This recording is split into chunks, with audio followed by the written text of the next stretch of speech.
가족인데 왜 이렇게 아플까요? 남보다 더 상처 주고 남보다 더 깊이 찌르는 이유는 가족이기 때문입니다. 우리는 가족이라는 이름으로 묶여있기 때문에 때로는 그 어떤 타인보다 더 깊고 쓰라린 상처를 주고받게 됩니다. 사랑하고 믿었던 관계에서 오는 배신감은 우리의 근간을 흔들기 때문입니다. 오늘은 이처럼 특별한 존재인 가족 나르시시스트가 왜 우리에게 가장 깊은 상처를 남기고 왜 그 관계에서 빠져나오기가 그렇게 힘든지에 대해 차분하고 심층적으로 이야기해보겠습니다. 이 시간을 통해 당신이 겪었던 고통의 본질을 이해하고 회복을 위한 첫걸음을 내딛기를 바랍니다. 첫 번째 이유, 가족은 끊을 수 없다는 착각. 가족 나르시시스트가 당신에게 가장 강력한 영향력을 행사하는 근본적인 이유는 바로 이것입니다. 가족은 버릴 수 없다는 사회적 통념과 개인적인 믿음. 이 깊은 믿음 때문에 학대는 끊임없이 반복되고 그 기간은 상상할 수 없을 만큼 오래 지속됩니다. 연인이나 친구 관계에서는 상대방의 학대나 부정적인 행동이 도를 넘어서면 우리는 비교적 쉽게 관계를 정리하고 떠날 수 있습니다. 이는 사회적으로도 용인되며 스스로를 보호하기 위한 당연한 선택으로 받아들여집니다. 하지만 부모, 형제, 배우자와 같은 가족 구성원은 다릅니다.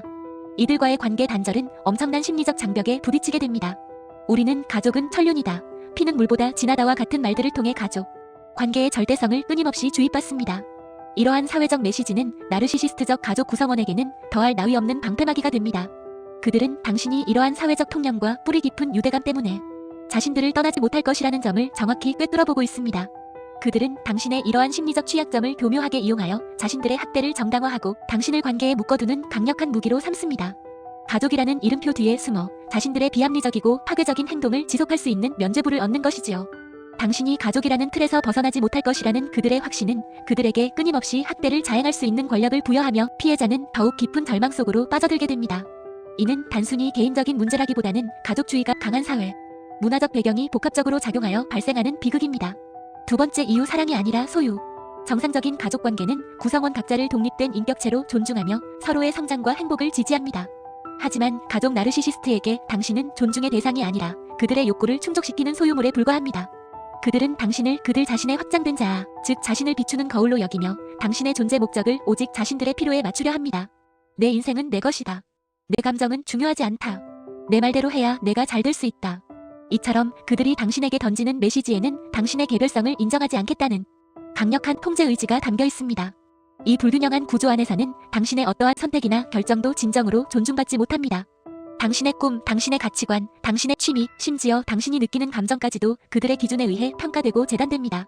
당신의 성공은 그들 자신의 성공으로 포장되어 자랑거리가 되지만 당신의 실패는 그들의 명예에 흠집을 내는 용납할 수 없는 실수로 치부됩니다. 그들은 당신이 무엇을 선택하든 그것이 자신들의 기대나 통제에서 조금이라도 벗어난다면 극심한 비난과 압력을 가합니다. 당신은 마치 그들의 꼭두각시처럼 살아야만 하며 조금이라도 벗어나려는 시도에는 가혹한 심리적 처벌이 뒤따릅니다. 이러한 소유관계는 당신의 자율성을 완전히 박탈할 뿐만 아니라 당신의 주체적인 정체성을 서서히 잠식해 들어갑니다. 당신은 결국 자신의 삶의 주인이 아닌 그들의 요구에 맞춰 사는 부속품처럼 느껴지게 됩니다. 이는 사랑이라는 이름으로 포장된 교묘한 형태의 학대이며 당신의 영혼을 황폐하게 만드는 가장 치명적인 독소입니다. 세 번째 이유, 죄책감으로 묶는 기술. 나르시시스트들이 피해자를 가장 효과적으로 통제하고 관계에 묶어두는 기술 중 하나는 바로 죄책감 유발입니다. 그들이 가장 자주 그리고 교묘하게 사용하는 말들이 있습니다. 가족이잖아. 너만 참으면 되잖아. 내가 너무 냉정해. 내가 이해해줘야지. 내가 얼마나 힘든지 몰라. 나에게 어떻게 이럴 수 있어? 이 말들은 당신을 한 명의 존중받아야 할 인간으로 보는 것이 아니라 그들의 욕구를 충족시키기 위한 도구로 만들기 위한 정서적 족쇄입니다.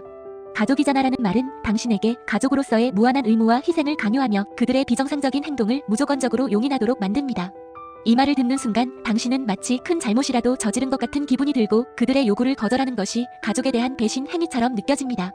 너만 참으면 되잖아라는 말은 당신의 고통을 아무것도 아닌 것으로 치부하며 모든 문제의 책임을 당신에게 전가합니다.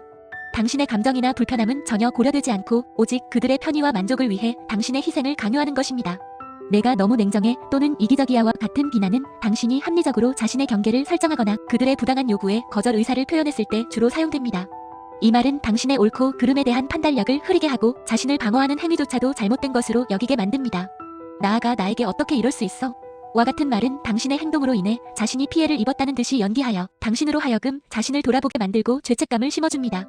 이러한 말들은 당신의 내면에 깊이 박혀 스스로를 의심하게 만들고 당신이 틀렸고 그들이 옳다고 믿게 만듭니다. 결국 당신은 죄책감의 굴레에 갇혀 벗어나지 못하고 그들의 꼭두각시처럼 행동하게 됩니다. 이 정서적 족쇄는 당신의 발목을 묶어 당신이 자유롭게 날아오르지 못하게 하며 정신적으로 고갈시키고 무력하게 만듭니다. 당신은 마치 보이지 않는 끈에 묶여 조종당하는 인형처럼 느껴질 것입니다. 이것은 단순한 갈등이 아니라 당신의 자율성과 정신을 파괴하는 교묘한 형태의 정서적 학대입니다. 네 번째 이유, 왜 더 아플까? 가족에게서 받는 상처는 다른 어떤 관계에서 받는 상처보다 훨씬 더 깊게 그리고 오래 남습니다. 그 이유는 한 개인이 세상과 관계 맺는 첫 번째 장소이자 자아가 형성되는 가장 중요한 기반이 바로 가족이기 때문입니다. 특히 어린 시절부터 나르시시스트적인 가족 구성원에게 학대받으며 자란 경우 당신의 자아는 왜곡된 거울에 비친 것처럼 뒤틀리게 형성됩니다. 당신은 자신을 가치 없는 존재, 사랑받을 자격이 없는 존재로 여기게 되며 세상에 대한 근본적인 불신을 갖게 됩니다.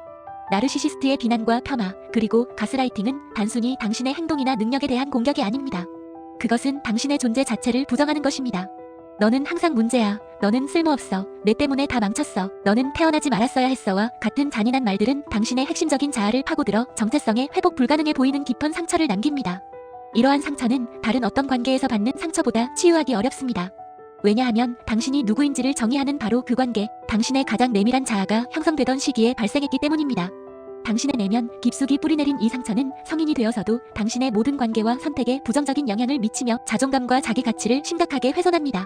마치 평생을 안고 가야 할 그림자처럼 당신의 삶을 따라다니며 행복을 느끼는 것을 어렵게 만들고 건강한 관계를 맺는데 방해가 됩니다. 가족이라는 안전하고 사랑받아야 할 공간이 오히려 가장 큰 고통의 원천이 되었다는 사실은 당신의 정신적 외상에 지울 수 없는 흔적을 남깁니다. 다섯 번째 이유, 내가 이상한 건가? 가족 나르시시스트 밑에서 자란 사람들은 오랜 시간 동안 자신을 의심하는 감정에 시달립니다. 내가 너무 예민한가? 내가 잘못된 건가? 내가 문제라서 이런 일이 생기는 건가? 끊임없이 이러한 질문을 던지게 됩니다. 이것은 당신의 성격적 결함이 아니라 나르시시스트에 의한 장기적이고 체계적인 가스라이팅의 결과입니다.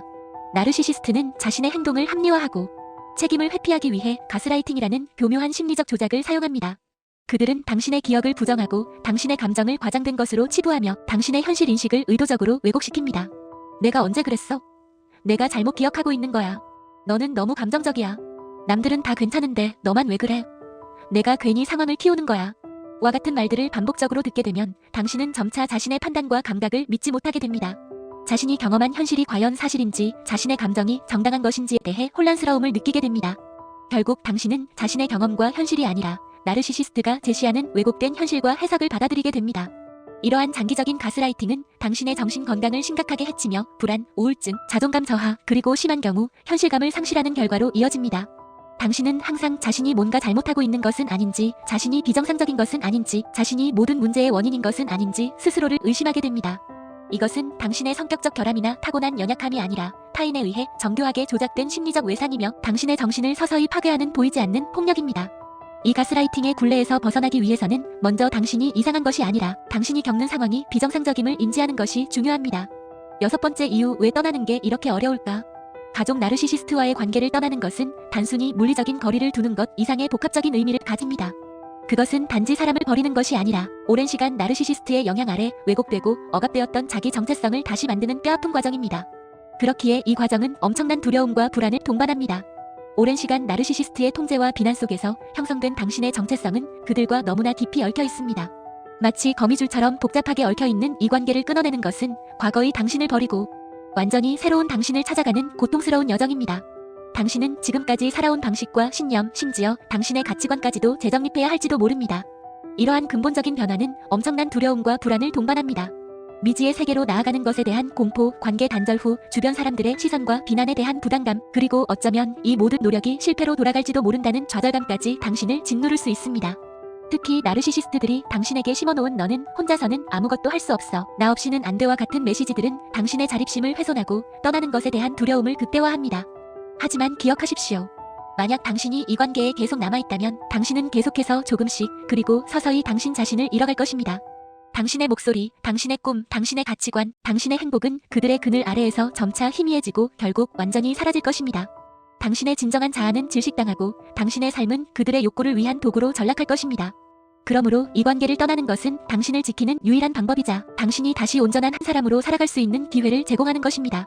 이것은 당신의 생존과 성장, 그리고 궁극적인 행복을 위한 필수적인 선택입니다.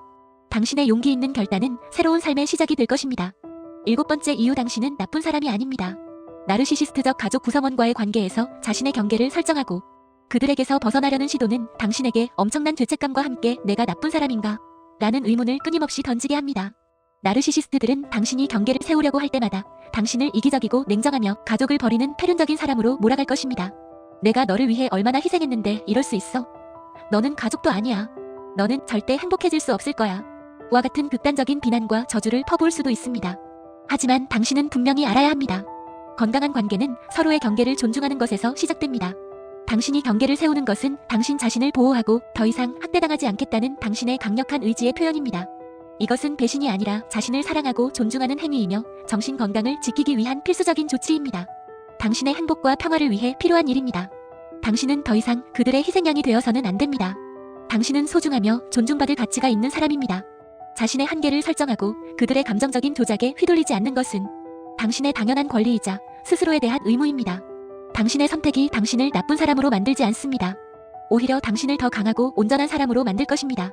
이 선택은 당신의 삶을 다시 당신의 것으로 만들고 당신의 주체성을 회복하는 용기 있는 행동입니다. 당신은 나쁜 사람이 아니라 자신을 지킬 줄 아는 현명하고 용감한 사람입니다. 스스로를 비난하지 마십시오. 당신은 충분히 잘해왔고 이제는 당신을 위해 행동할 때입니다. 당신의 회복은 이미 시작되었습니다. 오늘 우리는 가족 나르시시스트와의 관계가 왜 그토록 고통스럽고 벗어나기 힘든지에 대해 깊이 탐구했습니다. 당신이 겪었던 것은 단순한 가족 갈등이나 의견 차이가 아니라 당신의 자아와 정신을 파괴하는 교묘하고도 잔인한 정서적 학대였습니다. 그리고 이 사실을 명확히 알아차린 바로 이 순간부터 당신의 회복은 이미 시작된 것입니다. 당신이 여기까지 살아남았다는 것 자체가 당신의 강인함과 회복력을 증명하는 가장 확실한 증거입니다. 당신은 상상할 수 없는 고통 속에서도 굴하지 않고 오늘 이 자리에 이르렀습니다. 지금 이 순간 당신은 스스로를 치유하고 진정한 자유를 찾아가는 길의 초입에 서 있습니다. 이 여정은 결코 쉽지 않을 것이며 때로는 외롭고 힘들 수 있습니다. 하지만 기억하십시오. 당신은 혼자가 아닙니다. 당신의 고통을 이해하고 공감하며 당신의 회복을 진심으로 지지하는 많은 사람들이 이 세상에 존재합니다. 전문가의 도움을 받거나 지지그룹에 참여하는 것도 좋은 방법입니다. 이 영상을 통해 당신이 겪은 경험이 정당화되고 당신의 감정이 존중받으며 앞으로 나아갈 용기와 희망을 얻으셨기를 진심으로 바랍니다. 당신은 더 나은 삶을 살 자격이 있으며 사랑받고 존중받을 가치가 충분한 사람입니다. 당신은 다시 온전한 당신이 될 수 있습니다. 당신의 내면에 있는 힘을 믿으십시오. 당신의 용기 있는 결단과 회복의 여정을 응원합니다. 당신의 삶은 당신의 것입니다. 이제 당신의 삶을 되찾고 진정한 행복을 향해 나아가십시오.